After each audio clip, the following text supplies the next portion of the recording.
let me get this out right at the start. This has to be one of the most conflicting reviews I've ever done, at least at the time of recording this right now. I either fall in love with the game, get to look back fondly on a game, or realize that the game wasn't as good or as well done as I remember. Aquanox Steep Descent is not as good as I thought it was going to be because it's a recent release, but I still kind of enjoyed it. Not in a guilty pleasure way, kind of like Anthem is for me, but it's not the best, but it's also not the worst either. Just let me explain.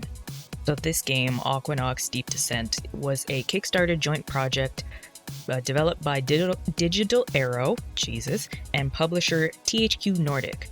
Deep Descent, this game, is a reimagining of the original classic Aquanox series. The Aquanox series has its roots back in, and I'm not even gonna try to say this right, Archidine Dynasty. Oof. And I don't know how to say it in German. It was released in 1996, followed by Aquanox, the original Aquanox in 2001, and Aquanox 2 Revelation in 2003. Y'all already know I love bringing kind of obscure and old games from the past into a new age with a reimagining. Even though this reimagining is not bad, it just somehow makes the older games seem better, even with how dated they are. And that's something we gotta talk about. So Aquanox Deep Descent is a FPSS, a first-person ship shooter. Jeez. You get to control a variety of customizable ships in a fight or die in the dystopian deep-sea world of Aqua. Set in the near future where the Earth's surface has become uninhabitable. What remains of humankind lives in former mining and research stations in the deep waters. Aqua and its factions are tearing each other apart for resources and dominance. You get to take control of a team of highly trained fighter pilots and experience an epic story in the dark world of Aquanox.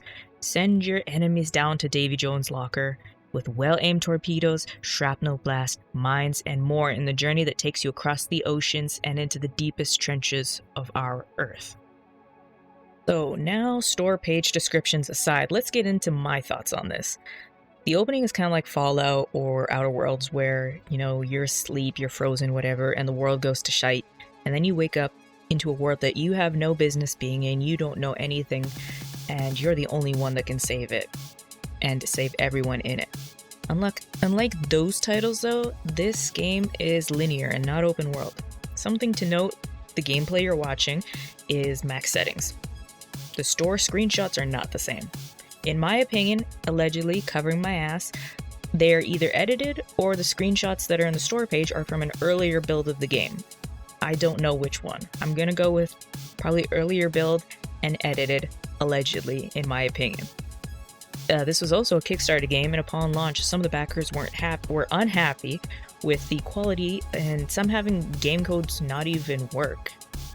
To say it very nicely, Aquanox Deep Descent is a fetch quest game. I say this time and time again as somebody who plays Assassin's Creed. If I can point out the repetitive nature of gameplay mechanics, it's bad, because I will sit and I will do every single fetch quest mission in Assassin's Creed. I'm talking about that feather quest from Assassin's Creed 2. Ooh. For a majority of the time, that's really all that goes on here. Kill this guy, fix this, grab this, bring it back, and so forth. Additionally, with the slow movements and combat, at least at the start until you can upgrade your ship, it really drags out. The basic AI that, in my playtime, oh god, it really made the missions feel even longer than they were. They're firing at walls, getting stuck in environments, just to name a few. The AI really struggled here, and I don't know why. There is a online co-op, but I could not find any games or any co-op games or dogfight missions to hop into.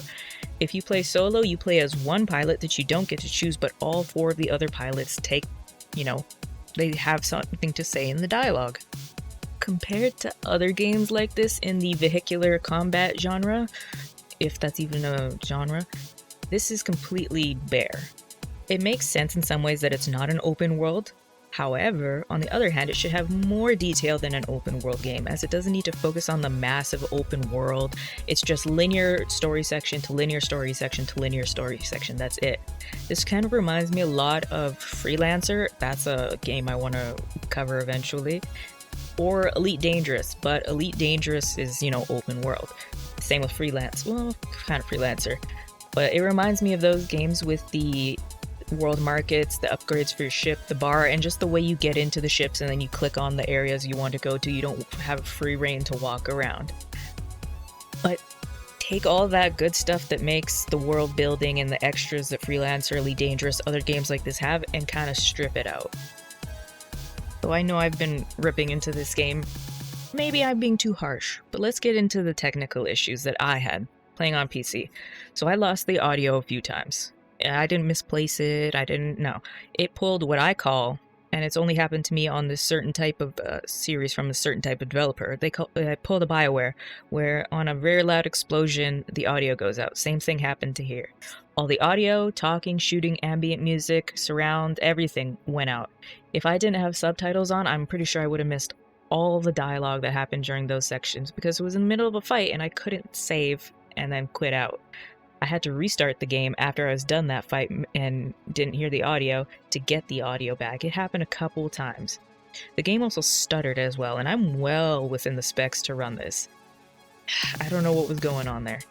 And I already stated, this doesn't have much to it. This is a basic game. Speaking on not having much to it, this is one of the most basic menus I've ever seen for a game this style on PC.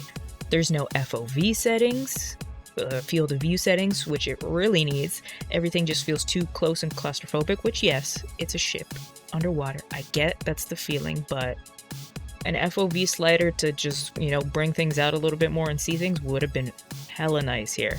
I mean, look at the menu on the video. I expect this from a console game, not knocking console games, but I don't expect this from a PC title. It's very rare, unless it's a minimalistic game, that you'll see something so bare on a game like this. But honestly, that just may be me being a little bit nitpicky, and I kind of have been, and I apologize if you guys like this game. This is just my experience with it. Like I stated before, this is sluggish and repetitive combat. And I don't know many people that are going to stick around to upgrade the ship for it not to move at a snail's pace. But repetitive combat, sluggish combat, and movement and turning aside, I did have fun with this game. As lifeless and devoid of love as it felt sometimes, the world of Aqua is interesting, and the story wasn't over the top or bad in any way. The voice acting is solid, and it was fun to listen to when all the audio worked, of course. Everyone was on point in the recording booths that day. You can see the hard work that went into reimagining this like weird, kind of obscure title. However, I think, just like Deliver Us the Moon, this is a little expensive for what you're getting. It's $30 Canadian, I think about $20 in the US, usually $10 more in Canada. I think this game is overshooting its price range. In all the time I've played this game, I never got lost in the world of Aqua. I had fun, but for a short time. Getting to the end was a slog. Maybe it's just me, but it fell short. And that almost hurts to say, because I try to see the positives in most things unless it's blatantly obvious that this is, you know, a rip. I have yet to play the older games, but I do have them now.